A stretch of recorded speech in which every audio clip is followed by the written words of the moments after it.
ದೇವರ ನಾಮಕ್ಕೆ ಮಹಿಮೆ ಉಂಟಾಗಲಿ, ದೇವರ ನಾಮಕ್ಕೆ ಸ್ತೋತ್ರ ಉಂಟಾಗಲಿ. ಈ ಸಮಯದಲ್ಲಿ ನಮ್ಮ ಮಧ್ಯದಲ್ಲಿ ಅಳಿಯಜವರಿದ್ದಾರೆ ಮತ್ತು ಅವ್ರ ತಾಯಿಯವರಿದ್ದಾರೆ. ಈ ಸಮಯದಲ್ಲಿ ಒಂದು ಒಳ್ಳೆಯದಾದಂತಹ ಅದ್ಭುತವಾದ ಸಾಕ್ಷಿ ನಾವು ಕೇಳಲಿಕ್ಕೆ ಹೋಗ್ತಾ ಇದ್ದೇವೆ. ದೇವರು ತನ್ನ ನಂಬಿದಂತ ಮಕ್ಕಳನ್ನ ಎಂದಿಗೂ ಕೂಡ ಕೈ ಬಿಡೋದಿಲ್ಲ.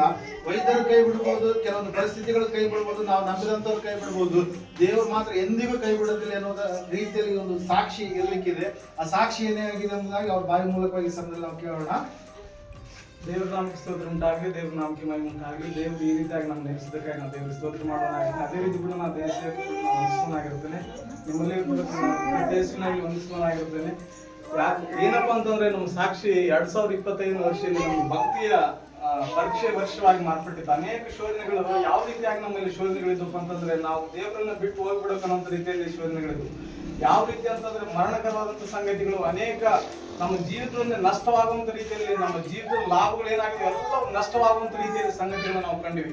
ಅನೇಕ ಹೋರಾಟಗಳು, ಕಣ್ಣೀರುಗಳು, ಅವಮಾನಗಳು, ತಿರಸ್ಕಾರಗಳು ಕಂಡಾಗಲೂ ಕೂಡ ದೇವರು ನಮ್ಮನ್ನ ಭಯಂಕರವಾಗಿ ಒಳ್ಳೆ ರೀತಿಯಿಂದ ದೇವರು ನಡೆಸಿ ಭಕ್ತಿಯ ಉದ್ಯಮದ ಕಡೆ ನಡೆಸಲಿಕ್ಕೆ ಪ್ರಯತ್ನ ಮಾಡಿದ್ರು. ದೇವರು ಯಾವ ರೀತಿ ಅಂತಂದ್ರೆ ಮೊದಲನೇದಾಗಿ 2025 ವರ್ಷದಲ್ಲಿ ಮೊದಲನೇದಾಗಿ ನಾವು ಬೆಳೆದಂತ ಬೆಳೆ, ಸಮೃದ್ಧಿಯಾದಂತ ಬೆಳೆ, ಭಯಂಕರವಾಗಿ ಒಳ್ಳೆ ರೀತಿಯಿಂದ ಬೆಳೆದಂತ ಬೆಳೆ ಎಲ್ಲ ರೀತಿಯಿಂದ ಫುಲ್ ಒಣಗಿ ಹೋಗುವಂತ ಸ್ಥಿತಿ. NTR ತಿಮ್ಮಾಪುರ ಗ್ರಾಮದಲ್ಲಿ ಎಲ್ಲರೂ ನೀರು ಕಟ್ಟಿದ್ರು. ನಮ್ಮದು ಒಂದೇ ಹೊಲ ಮಾತ್ರ, ನಮ್ಮ ಕುಟುಂಬದ ಒಂದೇ ಹೊಲ ಮಾತ್ರ ನೀರು ಕಟ್ಟಲಿಕ್ಕೆ ಆಗ್ಲಿಲ್ಲ. ಭಯಂಕರ ಎಲ್ಲ ಬೆಳೆ ಒಣಗಿ ಸಣ್ಣದಾದಂತ ಜೋಳದ ಕಾಳು ಬಿಡುವ ಉಪಾಧಿಯಲ್ಲಿ ನಿಂತು ಬಿಡ್ತೀವಲ್ಲ, ಬಹಳ ನಾವು ದುಃಖದಲ್ಲಿ ಇಡೀ ಊರು ತಿಮ್ಮಾಪುರ ಗ್ರಾಮ ನಮ್ಮನ್ನ ನೀವು ದಡ್ರು, ನೀವು ಮೂರ್ಖರು, ನೀವು ನೀರು ಕಟ್ಟೋದಾಗ್ಲಿಲ್ಲ, ನೀವು ಕೈಲಾಗದವ್ರು ಅಂತ ರೀತಿಯಲ್ಲಿ ನಮ್ಮನ್ನ ಹೀಯಾಳಿಸಿದ್ರು, ಅವಮಾನ ಪಡಿಸಿದ್ರು. ದೇವರು ನಮ್ಮನ್ನ ಆ ದಿನಗಳಲ್ಲಿ ಯಾವ ರೀತಿಯಾಗಿ ಅದ್ಭುತ ಮಾಡಿದ್ರು ಅಂತಂದ್ರೆ, ಈ ಸಾಕು ನೀವು ಕೊಟ್ಟಂತ ಬರಗಾಲದಲ್ಲಿ 100ರಷ್ಟು ಬೆಳೆಯುವ ಉಪಾಧಿಯಲ್ಲಿ ದೇವರು ದೊಡ್ಡ ಅದ್ಭುತಗಳನ್ನ ಮಾಡಿದ್ರು. ನಾವು ನೀರು ಕಟ್ಟಲಿಲ್ಲಿದ್ರು ಕೂಡ ದೇವರು ನಾವು ನೀರು ಕಟ್ಟಿದಾಗ, ಪ್ರತಿ ವರ್ಷ ನೀರು ಕಟ್ಟಿದಾಗ, ಪ್ರತಿ ವರ್ಷ ಒಳ್ಳೆ ರೀತಿ ನೀರು ಮತ್ತೆ ಗೊಬ್ಬರ ಕಟ್ಟಿದಾಗ ಅಷ್ಟು ನಾವು ಬೆಳೆ ಕಾಣ್ಲಿಕ್ಕೆ ಆಗ್ಲಿಲ್ಲ. ಆ ರೀತಿಯಲ್ಲಿ ದೇವರು ನಮ್ಮ ಒಣಗಿದ ಬೆಳೆಗಳಲ್ಲಿ 103 ಫ್ಯಾಕ್ಟ್ರಿಗಳನ್ನ ದೇವರು ನಮ್ಗೆ ಅನುಗ್ರಹಿಸಿದ್ರು. ದೇವರು ನಮ್ಗೆ ಸ್ತೋತ್ರ ಉಂಟಾಗಲಿ. ದೇವರು ನಾವು ಪ್ರತಿ ವರ್ಷ ಹೊಲಕ್ಕೆ ನೀರು ಕಟ್ಟಿ ಗೊಬ್ಬರ ಹಾಕಿದ್ರೆ 70 ಚೀಲ 80 ಚೀಲ 85 ಚೀಲ ಅಷ್ಟೇ ಬೆಳಿತಿದ್ದೀವಿ. ನಾವು ನೀರು ಕಟ್ಲೇ ಇಲ್ಲ. ಒಂದು ಗೊಬ್ಬರ ಲಾಸ್ಟಿಗೆ ನೀರು ಸಿಕ್ಕುವು, ಅದು ಸ್ವಲ್ಪ ಮಟ್ಟದಲ್ಲಿ ನೀರು ಸಿಕ್ಕುವು. ದೇವರು ನಮ್ಮ ಬೆಳೆದಂತ ಬೆಳೆಗೆ ಮತ್ತೆ ನಮ್ಗೆ ಬೆಳೆಗೆ ಒಳ್ಳೆ ವ್ಯತ್ಯಾಸವನ್ನು ದೇವರು ಕೊಟ್ಟರು. ದೇವರು ನಮ್ಗೆ ಸ್ತೋತ್ರ ಉಂಟಾಗ್ಲಿ. ಅದೇ ರೀತಿಯಾಗಿ ದೇವರು ನಮ್ಮ ವಿಷಯದಲ್ಲಿ ಮತ್ತೊಂದು ದೇವರು ಕಾರ್ಯ ಮಾಡಿದ್ರು. ನಮ್ಮ ಹೊಲಕ್ಕೆ ಗಂಗಾ ಕಲ್ಯಾಣ ಯೋಜನೆ ಅನ್ನುವಂತ ರೀತಿಯಲ್ಲಿ ಯೋಜನೆ ಸ್ಯಾಂಕ್ಷನ್ ಆದಾಗ, ಪಂಚಾಯತ್ ಅನ್ನುವಂಥ ಸ್ಯಾಂಕ್ಷನ್ ಆದಾಗ ದೇವರು ಅನೇಕ ವಿಷಯಗಳಲ್ಲಿ ನನ್ನನ್ನು ಬಲಪಡಿಸಿ ನಡೆಸಿದ್ರು. 2 ತಿಂಗಳ ಕಾಲ ನಾನು ರಾಯಚೂರು ಮತ್ತು ಸಿಂಧೂರು ML ಸಾಹೇಬರನ್ನ, ಅನೇಕ ML ಸಾಹೇಬರನ್ನ, ಅಧಿಕಾರದವ್ರನ್ನ ಭೇಟಿ ಆದಾಗ ಹೇಳಿದ್ರು ಮಾಡ್ತಪ್ಪ ಅಂತ ಹೇಳಿದ್ರು. ಮತ್ತೆ ಇಲ್ಲಪ್ಪ ಆಗಲ್ಲ ಅಂತ ಹೇಳ್ಬಿಟ್ರು. ಅವಾಗ ನಾನು 2 ತಿಂಗಳು ಅಡ್ಡಾಡಿದ ಮೇಲೆ ಬಹಳ ದುಃಖ ಆಯ್ತು ನನಗೆ. ನಾನು ಹೊಲದಲ್ಲಿ ಹೋಗಿ ತಿರುಗಿ ಕಣ್ಣೀರಿಂದ ಮೊಣಕಲ್ಲೂರಿ ಪ್ರಾರ್ಥನೆ ಮಾಡಿದೆ. ಪ್ರಾರ್ಥನೆ ಮಾಡಿದ ತಕ್ಷಣ ದೇವರಾತ್ಮ ನನಗೆ ಒಂದು ಆಲೋಚನೆ ಕೊಟ್ಟರು. ಈಗಲೇ ನೀನು ಒಂದು ಹೊಸ ಕಾರ್ಯ ನಾನು ಮಾಡ್ಕೊಂಡಂತ ರೀತಿಯಲ್ಲಿ ದೇವರಾತ್ಮ ಆಲೋಚನೆ ಕೊಟ್ಟರು. ಆ ಕೊಟ್ಟ ತಕ್ಷಣನೇ ನಾನು ಮನೆಗೆ ಹೋದೆ. ಅಮ್ಮವ್ರಿಗೆ ಹೇಳಿದ್ರು, ನನಗೆ ಅಮ್ಮ ಬಂದು ಹೇಳಿದ್ರು, ರಾಯಚೂರಿದ್ದು ಫೋನ್ ಮಾಡಿದ್ರಂತಪ್ಪ ನಿನಗೆ ಅದೇನೋ ಇದು ಮಾಡ್ತಾರ ಅಂತಂದ್ರು. ತಿರುಗಿ ನಾನು ಹೋಗಿ ಬೇಕಾದಂತ ಅವ್ರು ಹೇಳಿದಂತ ವ್ಯಕ್ತಿಗಳ ಹತ್ರ ನಾನು ಹೇಳಿದಾಗ, ರಾಯಚೂರಿದ್ದು ಫೋನ್ ಮಾಡಿದ್ರಪ್ಪ, ಅವರು 5,000 ರೂಪಾಯಿ ಕೊಟ್ರೆ ನಿನ್ ಕೆಲಸ ನಾ ಮಾಡ್ಕೊಟ್ಬಿಡುದು ಅಂತ ಹೇಳಿದ್ರು. ನಮ್ ಗಂಗಾ ಕಲ್ಯಾಣ ಯೋಜನೆ ಬೇರೆಯವರು ಹೆಸರೈತಿ, ನಮ್ಮ ಮೇಲೆ ಹೆಸರೈತಿ ತಿಂದು ಅದನ್ನೆಲ್ಲ ಕ್ಲೋಸ್ ಮಾಡಿಬಿಟ್ಟಿದ್ರು.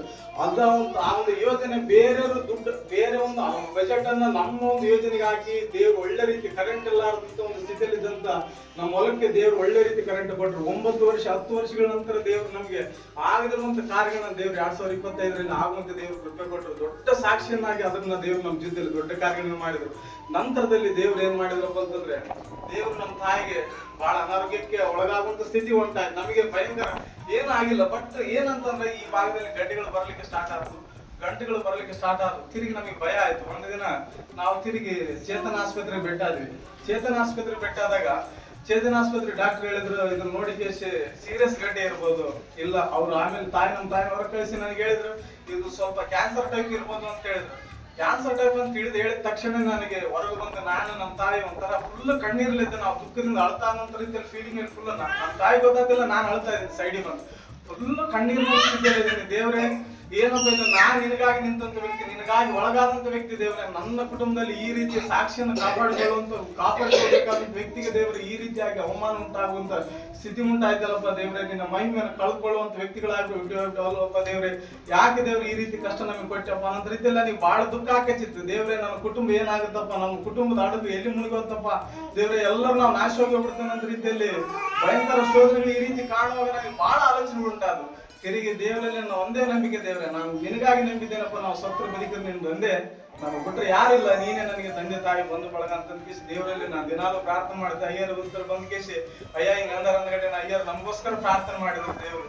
ಅದ್ಭುತವಾಗಿ ಅಯ್ಯರು ಪ್ರಾರ್ಥನೆ ಮಾಡಿದ ಮೇಲೆ ನಾವು ತಿರುಗಿ ಮತ್ತೆ ಹೇಳಿದ್ವಿ ಅಯ್ಯರಿಗೆ, ಅಯ್ಯ ನಾವೀ ಒಂದು ಇದನ್ನ ಹೇಳಿದಾರೆ, ಬಟ್ ನಾನು ಪ್ರೇಯರಲ್ಲಿ ಇಡ್ತೀವಯ್ಯ, ನೀವು ಕೂಡ ಪ್ರೇಯರ್ ಮಾಡ್ರಿ ಅಂತಂದಾಗ ದೇವರು ಅದ್ಭುತವಾಗಿ ನಾವು ಒಳ್ಳೆ ರೀತಿಯಿಂದ 4ನೇ ತಿಂಗಳು 9ನೇ ತಾರೀಕಿಗೆ ನಾವು ಇದ್ರು ಅವರು ಡಾಕ್ಟರ್ ಹೇಳಿದ್ರು ಈ ತರ ಅಂತ ಅನ್ಬಿಸಿ ನಾವ್ ಈ 9ನೇ ತಿಂಗಳು 25ನೇ ತಾರೀಕಿಗೆ ನಾವು ಟೆಸ್ಟಿಗೆ ಹೋದ್ವಿ. ಬಟ್ ದೇವ್ರ ಟೆಸ್ಟ್ ಅಲ್ಲಿ ದೇವರು ಅದ್ಭುತವಾಗಿ ಒಳ್ಳೆ ರೀತಿ ನಾರ್ಮಲ್ ರಿಪೋರ್ಟ್ ಅನ್ನು ದೇವ್ರು ಕೊಡ್ಲಿಕ್ಕೆ ಕೃಪೆ ಕೊಟ್ಟರು. ಯಾವ ರೀತಿಯಾಗಿ ಥೈರಾಯ್ಡ್ ಕ್ಯಾನ್ಸರ್ ಇತ್ತು ಅಂತ ಹೇಳಿದ್ರಂತ ಡಾಕ್ಟರ್, ಏನು ಇಲ್ಲ, ಅದು ಥೈರಾಯ್ಡ್ ಸ್ವಲ್ಪ ಬಾವು ಬಂದಿದೆ, ಗಂಟಾಗಿದೆ, ಏನು ಆಗೋದಿಲ್ಲ, ಅದು ಒಳ್ಳೆ ಏನಾಗಲ್ಲ, ನೀವು ಆರೋಗ್ಯವಾಗಿ ಜೀವಿಸ್ತೀರ ಅಂತ ರೀತಿ ದೇವ್ರ ಬಾಯಿಂದ ದೇವ್ರ ಕೃಪೆ ಬರೋದಕ್ಕೆ ದೇವ್ರ ಕೃಪೆ ಕೊಟ್ಟರು.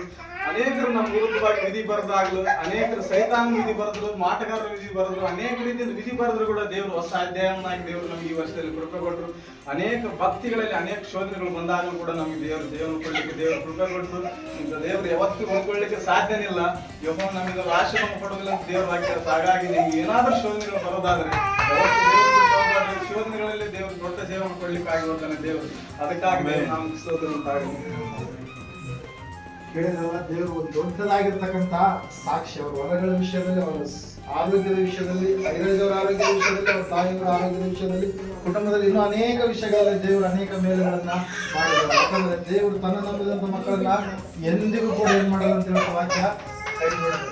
ಮನುಷ್ಯರ ಕೈ ಬಿಡ್ತಾರೆ, ಸ್ನೇಹಿತರ ಕೈ ಬಿಡ್ತಾರೆ, ನಾವು ಅಂದುಕೊಂಡಂತವ್ರು ಅವ್ರು ನಮಗೆ ಸಹಾಯ ಮಾಡ್ತೀವಿ ಅಂತ ಅಂದುಕೊಂಡಂತ ಎಲ್ಲರೂ ಕೂಡ ನಮ್ಮ ಕೈ ಬಿಡ್ತಾರೆ. ಆದರೆ ದೇವರು ಮಾತ್ರ ಯಾವತ್ತಿಗೂ ಕೂಡ ಕೈ ಬಿಡೋದಕ್ಕೆ ಸಾಧ್ಯ ಇಲ್ಲ. ಅಷ್ಟು ಒಳ್ಳೆ ದೇವರು ನಮ್ಮ ದೇವರಾಗಿದ್ದಾರೆ. ಆತನಲ್ಲಿ ನಾವು ಎಲ್ಲವನ್ನು ಹೊಂದಿಕೊಳ್ಳೋದಕ್ಕೆ ಸಾಧ್ಯತೆ ಇದೆ. ಸಮಯದಲ್ಲಿ ದೇವರ ಸಾಕ್ಷಿಯನ್ನ ಆಶೀರ್ವಾದ ಮಾಡಲಿ. ನೀವು ಕೂಡ ನಿಮ್ಮ ಜೀವಿತದಲ್ಲಿ ಇಂತಹ ಅದ್ಭುತ ಕಾರ್ಯಗಳು, ಅತಿಶಯ ಕಾರ್ಯಗಳನ್ನು ಹೊಂದಿಕೊಳ್ಳಬೇಕಾದ್ರೆ ದೇವರು ಯಾರೆಂಬುದಾಗಿ ತಿಳಿದುಕೊಂಡು ಗ್ರಹಿಸಿಕೊಂಡು ಪಾಪದ ಜೀವಿತವನ್ನು ಬಿಟ್ಟು ನಿಮ್ಮನ್ನು ಉಂಟು ಮಾಡಿದ ಸೃಷ್ಟಿಕರ್ತರಾದ ದೇವರಿಗೆ ಸಂಪೂರ್ಣವಾಗಿ ನೀವು ಒಳಗಾಗಿ ನೀವು ಜೀವಿಸುವಂಥದ್ದೇ ಆದರೆ ಖಂಡಿತವಾಗಿ ಆ ದೇವರು ನಿಮ್ಮಲ್ಲಿಯೂ ಕೂಡ ಕಾರ್ಯ ಮಾಡ್ತಾನೆ. ಆತನಿಗೆ ಯಾರ ಮೇಲೆಯೂ ಕೂಡ ತಾರತಮ್ಯ ಇಲ್ಲ. ಆತನು ಎಲ್ಲರನ್ನ ಉಂಟು ಮಾಡಿದ ದೇವರು, ಎಲ್ಲರನ್ನ ಸೃಷ್ಟಿ ಮಾಡಿದ ದೇವರು. ಆತನು ಎಲ್ಲರ ದೇವರಾಗಿದ್ದಾನೆ. ಭೂಮಿಗೆ ಆತನ ದೇವರು, ಆಕಾಶಕ್ಕೆ ಆತನ ದೇವರು, ಕಣ್ಣಿಗೆ ಕಾಣುವಂತ ಎಲ್ಲ ಸೃಷ್ಟಿಯನ್ನು ಉಂಟು ಮಾಡಿದಂತ ದೇವರು ಆತನೇ. ಆತನೇ ನರಮನುಷ್ಯನಾಗಿ ನರಾವತಾರಿಯಾಗಿ ಯೇಸು ಕ್ರಿಸ್ತನೆನ್ನುವಂತ ನಾಮಧೇಯದ ಮೂಲಕ ಈ ಲೋಕಕ್ಕೆ ಹೊರಟು ಬಂದು ಮಕ್ಕಳು ಮಾಡಿದಂತ ತಪ್ಪನ್ನು ತನ್ನ ಮೇಲೆ ಹಾಕಿಕೊಂಡು ಮಕ್ಕಳೆಲ್ಲರಿಗೋಸ್ಕರವಾಗಿ ತಾನು ಯಜ್ಞವಾಗಿ ಎಲ್ಲ ಮನುಷ್ಯರಿಗೋಸ್ಕರವಾಗಿ ಬಿಡುಗಡೆಯನ್ನು ಕೊಟ್ಟಂತ ದೇವರು. ಆತನು ತನ್ನ ನಂಬಿದಂತ ಮಕ್ಕಳಿಗೆ ಒಂದು ನಿರೀಕ್ಷೆ ಇಟ್ಟಿದ್ದಾನೆ. ಶರೀರ ಸಂಬಂಧವಾಗಿ ನಾವು ಇಲ್ಲಿ ಬಿಟ್ಟು ಹೋದರೂ ಕೂಡ ನಮಗಾಗಿ ಆತನು ಬಿಡಾರಗಳನ್ನ ಎಲ್ಲಿ ಸಿದ್ಧ ಮಾಡಿದ್ದಾನೆ? ಪರಲೋಕದಲ್ಲಿ ಸಿದ್ಧ ಮಾಡಿದೆ. ಈ ಕಟ್ಟಿರ್ತಕ್ಕಂಥ ಮನೆಗಳು ಇವೇನಾಗ್ತವೆ? ನಾವೆಲ್ಲವೂ ಬಿಟ್ಟು ಹೋಗ್ಬೇಕು.